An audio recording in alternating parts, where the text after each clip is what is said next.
Good afternoon, sir. This is hash application. Key concept, hash function. Ang hash function ito ang kernel algorithm na nag-convert ng input key into a number index. Halimbawa, dog, magiging index siya ng 8 and next hash table o hash map, isang data structure na nag-store ng data gamit ang key value pairs. Ginagamit ang hash function para malaman kung saan ilalagay ang data. So next is collusion. Nangyayari kapag magkaibang input ay may parehong hash value. So example, dog at God. Parehong index is 8. Determinants. Parehong input, parehong output laging dog. Always is index is 8. So avalanche effect. So maliit na change input, malaking changes output din. So may example is din ulit is dog versus yung first is ayun, big letter na spell of dog, then pag tig versus mo siya sa dog, yung G is small, so iba na yung hash. Sa uniform distribution, dapat every distribute ang data sa table ay maiwasan ang conclusion. Theoretical. So next is theoretical foundation. First is conclusion residentan. Tama ba? So ang conclusion resistance, mahirap makahanap ng dalawang magkaibang input na may parehong hash. So ang pre-image resistance or one way, kapag may hash ka, hindi mo mababalik ang original data. Example, important sa password like Facebook. Sa birthday paradox, so mas mataas ang chance ng conclusion kaysa sa inaakala, kaya kailangan ng mas malaking hash size. Like, ito, 256 bits versus 228 bits. So next is uniform hashing and universal hashing. Ito yung ginagawa para masiguro ang balance ng distribution data. So next is load factor. Ang nito is kapag mataas ang maraming conclusion, kaya magiging factor. So next is real world application. So first, password storage authentication. Sa power storage, hindi sinisave ang actual password kundi ang hash nito. Mas secure kahit ma-hack ang database. So next is data integrity and checksums. Ginagamit para siguraduhin na hindi na ma-corrupt ang file. Example, itong MD5 SHA 256. So sa data index, pinapabilis ang searching, hindi kinakailangan i-scan ang buong database. So next is blockchain technology. Ginagamit ang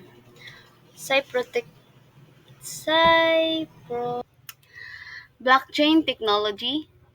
A blockchain technology is a cryptocurrencies like Bitcoin use hashing SHA-256 to ensure the immutability of transaction. History where altering a block changes it hash and breaks the chain. So, pag sinabing blockchain, ito yung kapag may binago sa block, magbabago din yung hash. kumbaga, magiging invalid yung hash function na ginagamit sa blockchain technology.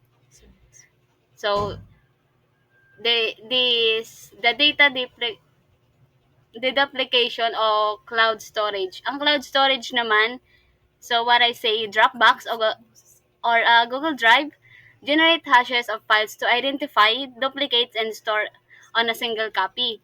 Or the optimizing storage space. Kumbaga, baga siya file management na sinesave yung mga files hali duman sa hashes function.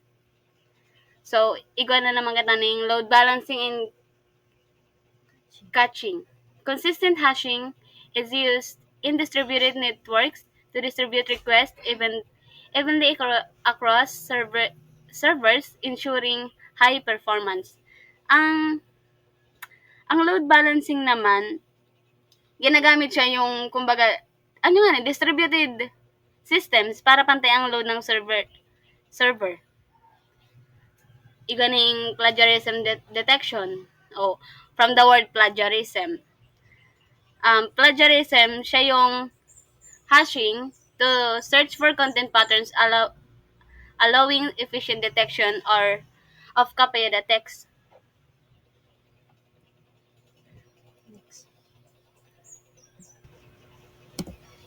So, hash table, step by step.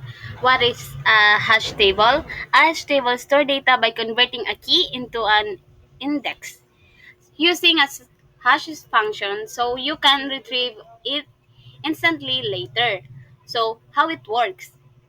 Step 1, input a key or, ayun nga, dog. Ano ba? Ang example nito, dog. Tapos, pag duwa ka ni, ikanan dito ning apply the hash function. So, pag sinabing hash function, ga-convert siya ng letter to its ASC11 value and sum them. So, pag sinabing D, ga-equivalent siya ng 68 pag sinabing O, hanyan, may 79. Tapos, pag G, 71. So, pati plus ining tulo, magiging 218. Tsaka, pag pag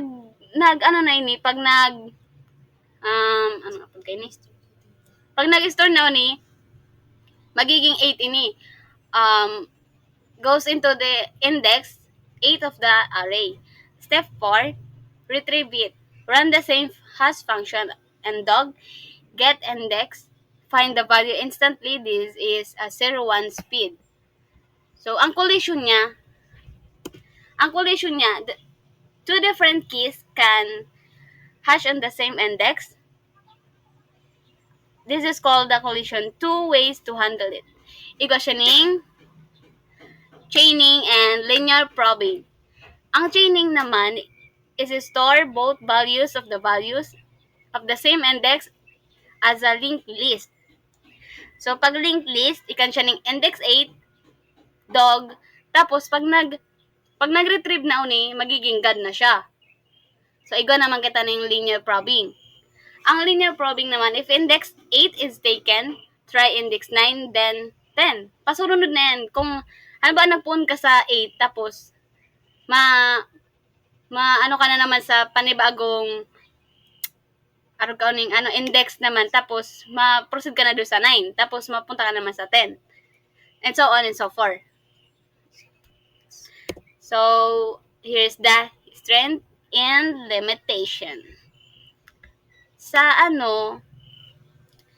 strength naman, ikan siya ning fast O1 average lookup. Pag limitation naman, collision can occur. Tapos, pag efficient lookup, meron siyang poor hash function affects performance. Tapos, ang simple structure na may fixed size can be an issue. So, pag mo yan, ang hash table are powerful because lookups are nearly instant. They're used in passwords, catching, blockchain, and more. But collision are unavoidable and must be managed. So, ang next presentation po, ang magpipresent si Marife Fernandez!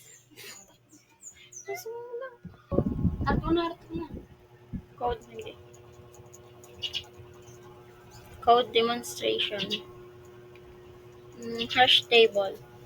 Ang hash table ay data structure na ginagamit para mabilis ang pag-store at mag-search ng data. Gumagamit ito ng hash function para mai-convert ang key, for example is dog, into an index number. Kapag may collision or same index, gumagamit ng chaining o ginagawa siya ng list sa isang slot. For example is dog at good. Napunta sa parehong index kaya nakalist sila sa dog and good. Next naman is time and space complexity. Sa time, space, and complexity is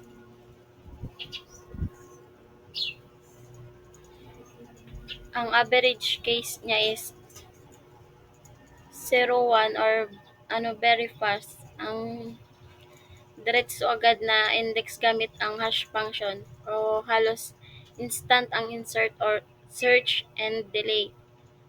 Ang worst case ON is slow. Nangyayari kapag lahat ng data napupunta sa isang index o bad hash function. Para parang naging linkless or kailangan i-check isa-isa. Ang rehash naman is kapag puno ng table or nagre-resize ito at lahat ng elements or ililipat kaya ON siya ang tawag.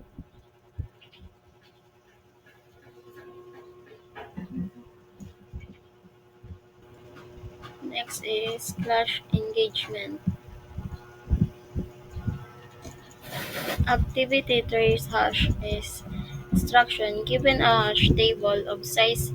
Insert the sun, moon, man or two is ang key niya is sun and man or two, Tuesday or Monday. And ASC 1 sum or ang S niya is 83 plus U 85 plus N is 78 equals is 246. Tapos ang mode naman niya ay 7 and 246 mode 7 equals 1. Ang index niya is 1. Ang Monday naman niya is M 77 plus O 79 plus N and 78 equals 234. 234 mode 7 equals 3. Ang index niya is 3. Ang Tuesday is 84 plus 85 plus 69 equals 238. 238 or mode 7 equals 0. Ang index niya is 0.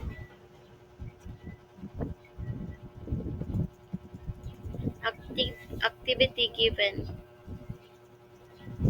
0, 1, 2, 3, 4, 5, and 6. Tuesday and Sunday to Monday. Pag Tuesday is 0, pag Sun is 1, pag Monday is 3. No collection in this example, each key is hashed to a unique index.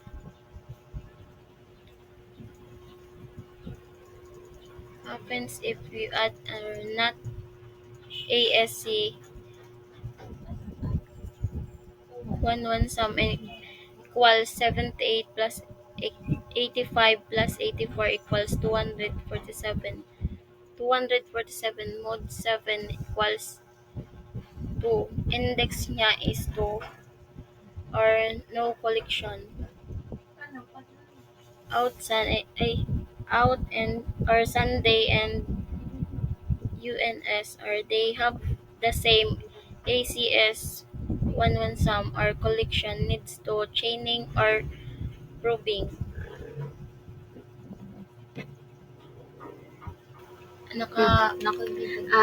The summary of the hash application. Hash function map keys to fixed indices deterministically collision are inevitable. There are chaining and proving handle them. O1 average lookup makes hash tables incredibly powerful real-world uses. Negotiating password, blockchain, caching, and more. Thank you.